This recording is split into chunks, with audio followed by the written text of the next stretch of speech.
नांदेडमध्ये वादळी वाऱ्यासह मुसळधार पाऊस झाला आणि या वादळी वाऱ्यानं केळीच्या बागा उद्ध्वस्त झाल्या।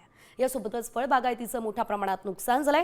हातातोंडाशी आलेला घास वादळी वाऱ्यानं हिरावलाय। शेतकरी त्यामुळे हतबल झालेला आहे। आडव्या पडलेल्या याच केळीच्या बागांमधून आढावा आमचे प्रतिनिधी संजय सूर्यवंशींनी घेतला आणि जाणून घेतली शेतकऱ्याची व्यथा।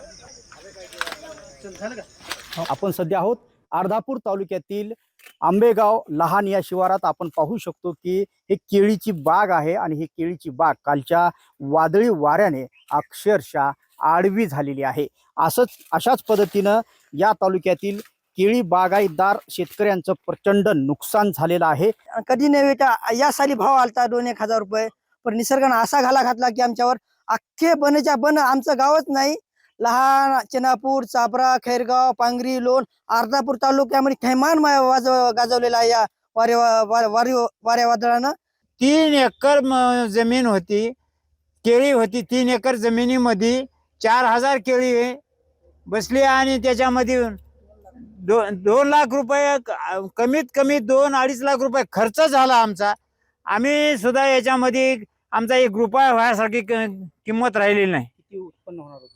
आमचं कमीत कमी मला तर 25-1 लाखापर्यंत उत्पन्न व्हायचं काम तेवढे केळीचं होतं।